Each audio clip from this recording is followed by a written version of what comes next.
KNIT, फिर जुड़ जाओ हमारे देश से।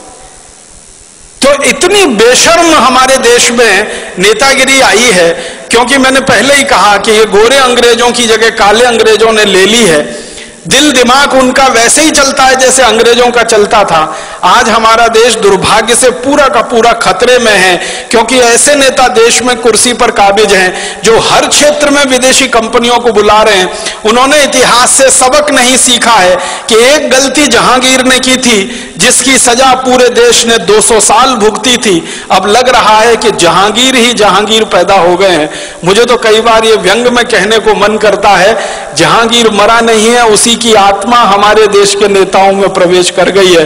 जो देखो विदेशी कंपनी को लाने के लिए विदेश जा रहा है, लाल कालीन बिछाकर उनका स्वागत कर रहा है।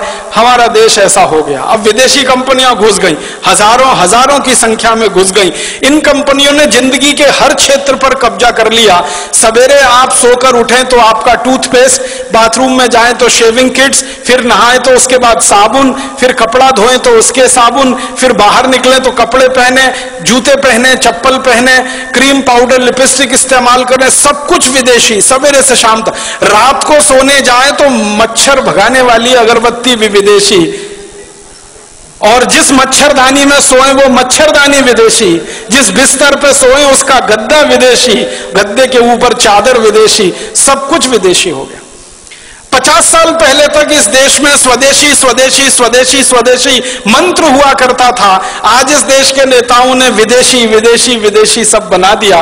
तो आजादी के 60-62 साल में हर क्षेत्र में विदेशीकरण जब हो रहा हो तब स्वदेशी की बात करनी ही पड़ेगी। और आजादी के 60-62 सालों में जब हर क्षेत्र में परावलंबन बढ़ रहा हो तो हमें फिर स्वावलंबन की बात करनी ही पड़ेगी। इसलिए स्वदेशी से स्वावलंबन की बात आज हमें करनी पड़ रही है।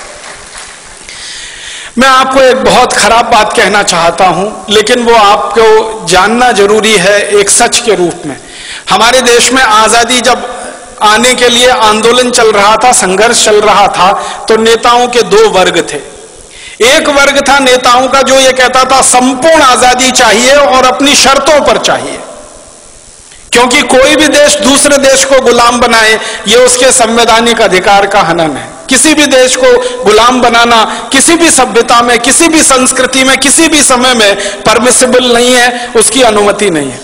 तो एक वर्ग था देश में नेताओं का, जिनमें लाला लाजपत राय, विपिन चंद्र पाल, लोकमान्य बाल गंगाधर तिलक, अरविंदो घोष, भगत सिंह, ऊधम सिंह, चंद्रशेखर आजाद, सुभाष चंद्र बोस, अशफाक उल्लाह, राम प्रसाद बिस्मिल, ये सब क्रांतिकारियों की एक लंबी सूची है जो ये मानते थे कि आजादी चाहिए, स्वतंत्रता चाहिए और हमारी शर्तों पर चाहिए, अंग्रेजों की शर्तों पर नहीं।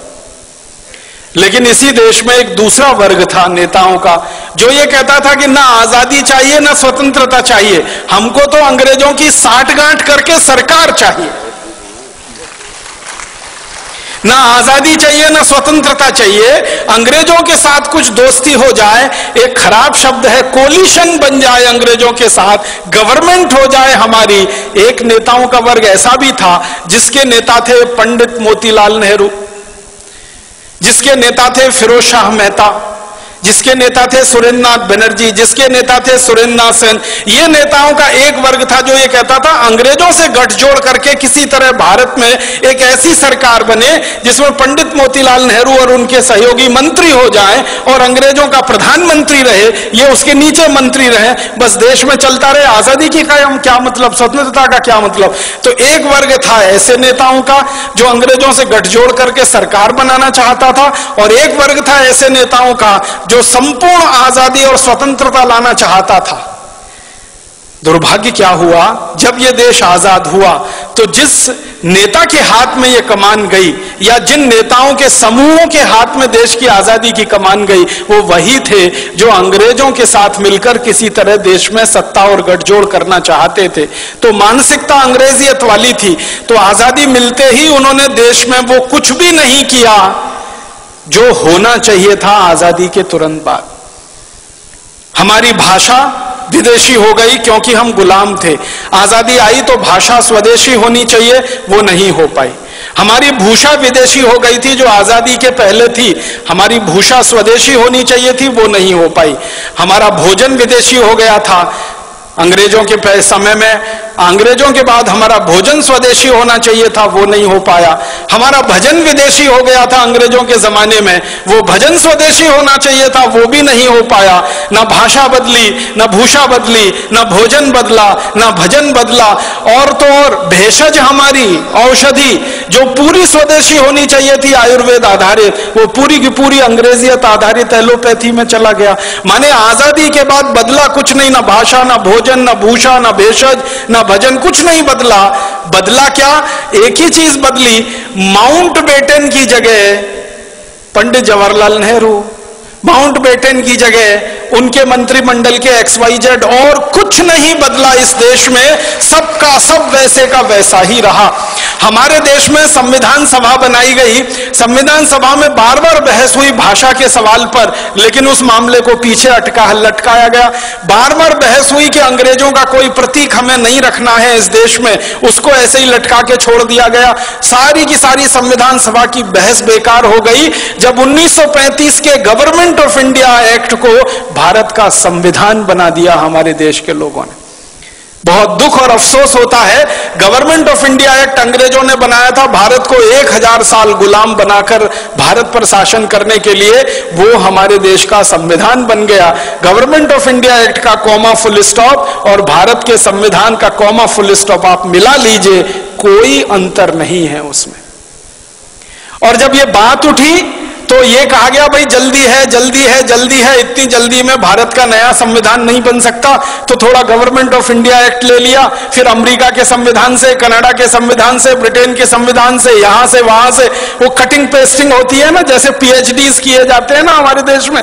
10 किताबें इकट्ठी कर ली, फिर उसमें से 11 छप गई, वैसे ही दुनिया भर की 10 किताबें इकट्ठी हो गई, 11 हमारी बन गई, भारत का संविधान।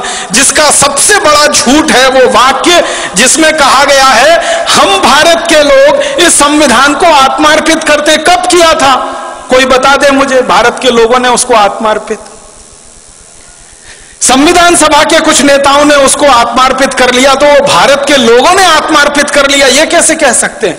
कभी रेफरेंडम करा के देख ले इस देश में, कब किया था हमने आत्मार्पित उस संविधान? कानून अंग्रेजों ने बनाए 34,735 हिंदुस्तान को गुलाम बनाने के लिए, सारे के सारे कानून बिना कोमा फुल स्टॉप के आज भी चल रहे हैं। इंडियन पुलिस एक्ट अंग्रेजों का बनाया हुआ, इंडियन सिविल सर्विसेज एक्ट अंग्रेजों का बनाया हुआ, इंडियन पीनल कोड अंग्रेजों का बनाया हुआ, क्रिमिनल प्रोसीजर कोड अंग्रेजों का बनाया हुआ, सिविल प्रोसीजर कोड अंग्रेजों का बनाया हुआ, और तो और इंडियन एविडेंस एक्ट अंग्रेजों का बनाया हुआ, इंडियन सिटीजनशिप एक्ट। हम भारत के नागरिक हैं नहीं है, ये भी अंग्रेज तय करके गए हैं। उस कानून के आधार पर हम भारत की नागरिकता पाते हैं या नागरिक हो पाते हैं। कानून वैसे ही है, भाषा वैसी है, शिक्षा पूरी की पूरी जो अंग्रेज छोड़कर गए थे वही की वही है, स्वास्थ्य व्यवस्था, चिकित्सा व्यवस्था जो अंग्रेज छोड़कर गए थे वही की वही है। हमारे देश की एक भी व्यवस्था नहीं बदली है सिवाय एक नाम बदलने के, कि जहां पहले माउंटबेटन का नाम होता था, कर्जन का नाम होता था, लिलिथगो का नाम होता था, वॉरेन हेस्टिंग्स का नाम था, क्लाइव का नाम था, वहां पर अब हमारे हिंदुस्तान के कुछ देशी नाम आ गए, व्यवस्था सब की सब वही है।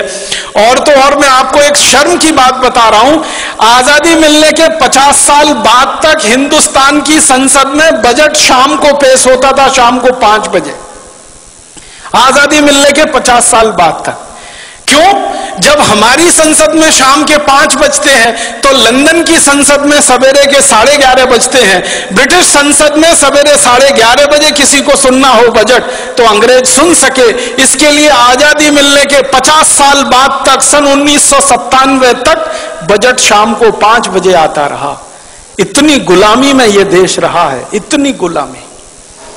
अंग्रेजों ने वंदे मातरम को बैन कर दिया था हमारे देश में, आजादी मिलने के 50 साल बाद तक हमारे देश की संसद में वंदे मातरम नहीं गाया जा सका। ये शर्म की बातें हैं हम सब के लिए।